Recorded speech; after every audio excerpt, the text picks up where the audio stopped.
കേന്ദ്ര വിദ്യാഭ്യാസ മന്ത്രി ധർമ്മേന്ദ്ര പ്രധാന്റെ രാജി ആവശ്യപ്പെട്ട് ഡൽഹി ജന്തർ മന്ദറിൽ നിരാഹാരമിരുന്ന സോനം വാങ്ചുക്കിനെ പോലീസ് ബലം പ്രയോഗിച്ച് ആശുപത്രിയിലേക്ക് മാറ്റി. യൂണിഫോം ഇല്ലാതെ സമരവേദിയിലേക്ക് എത്തിയ പോലീസ് കർട്ടൻ ഉപയോഗിച്ച് മറച്ച് വാങ്ചുക്കിനെ എടുത്തു മാറ്റുകയായിരുന്നു. സമരവേദിയിൽ CJP പ്രവർത്തകരും പോലീസും തമ്മിൽ ഉന്തും തള്ളുമുണ്ടായി. പോലീസ് RSS ഗുണ്ടകളെ പോലെ പെരുമാറുന്നുവെന്നും മർദ്ദിക്കാൻ ശ്രമിച്ചെന്നും അഭിജിത്ത് ദീപ്കെ ആരോപിച്ചു. വാങ്ചുക്കിനെ നീക്കിയതിനു പിന്നാലെ അഭിജിത്ത് ജന്തർ മന്ദറിൽ നിരാഹാര സമരം ആരംഭിച്ചു.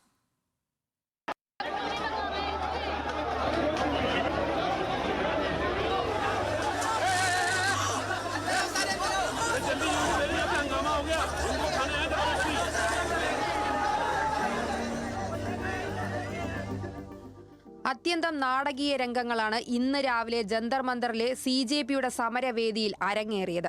നീറ്റ് അടക്കമുള്ള പരീക്ഷാ ക്രമക്കേടും രാജ്യത്തെ വിദ്യാഭ്യാസ മേഖലയുടെ അപജയവും ചൂണ്ടിക്കാട്ടി കോക്രോച്ച് ജനതാ പാർട്ടിയുടെ പ്രതിഷേധ പന്തലിൽ പുലർച്ചെ 7 മണിയോടെയാണ് പോലീസ് എത്തിയത്.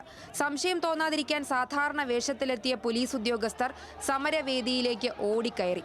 വെള്ള തുണി ഉപയോഗിച്ച് ക്യാമറ കണ്ണുകളെ മറച്ച് വാങ്ചുക്കിനെ ബലം പ്രയോഗിച്ച് അറസ്റ്റ് ചെയ്ത് ആശുപത്രിയിലേക്ക് നീക്കി.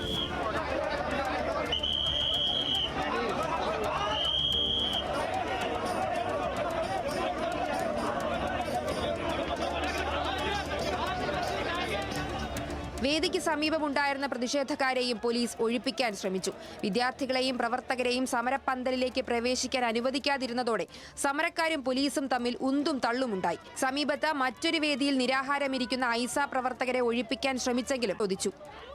വാങ്ചുക്കിനെ ബലം പ്രയോഗിച്ച് വേദിയിലൂടെ വലിച്ചിഴച്ചു കൊണ്ടുപോവുകയായിരുന്നുവെന്നും പ്രതിഷേധത്തെ അടിച്ചമർത്താൻ ഡൽഹി പോലീസ് ശ്രമിക്കുകയാണെന്നും CJP സ്ഥാപകൻ അഭിജിത്ത് ദീപ്കെ ആരോപിച്ചു.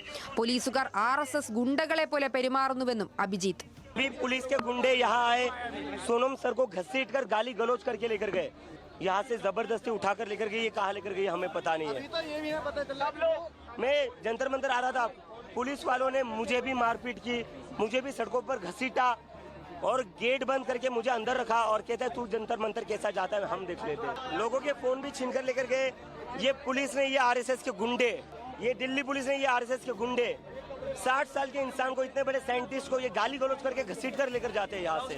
വാങ്ചുക്കിന്റെ ആരോഗ്യനില വഷളാകുന്ന പശ്ചാത്തലത്തിൽ ഡൽഹി ഹൈക്കോടതി ഉത്തരവിന്റെയും മെഡിക്കൽ വിദഗ്ധരുടെ ഉപദേശത്തിന്റെയും അടിസ്ഥാനത്തിലാണ് ആശുപത്രിയിലേക്ക് മാറ്റിയതെന്നാണ് പോലീസിന്റെ വിശദീകരണം. പ്രതിഷേധക്കാരോട് സമാധാനപൂർണ്ണമായി പിരിഞ്ഞു പോകണമെന്ന് ആവശ്യപ്പെട്ടെങ്കിലും അത് നിഷേധിച്ചതോടെയാണ് സംഘർഷമുണ്ടായതെന്നും പോലീസ് പറഞ്ഞു.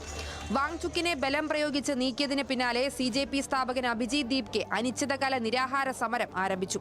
സാമൂഹ്യ പ്രവർത്തകൻ യോഗേന്ദ്ര യാദവ് അടക്കമുള്ളവർ സമരവേദിയിലെത്തി അഭിജിത്തിനെ കണ്ടു. നേതാക്കളെ കണ്ട അഭിജിത്ത് വിങ്ങിപ്പൊട്ടി.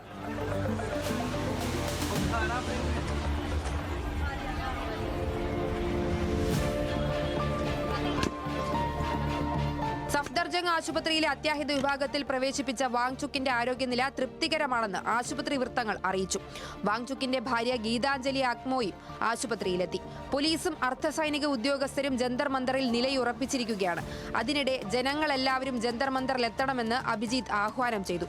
സാധിക്കാത്തവർ അതാത് സംസ്ഥാനങ്ങളിൽ പ്രതിഷേധിക്കണമെന്നും അഭിജിത്ത് ആവശ്യപ്പെട്ടു.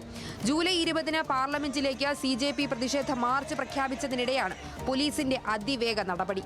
National desk news Malayalam.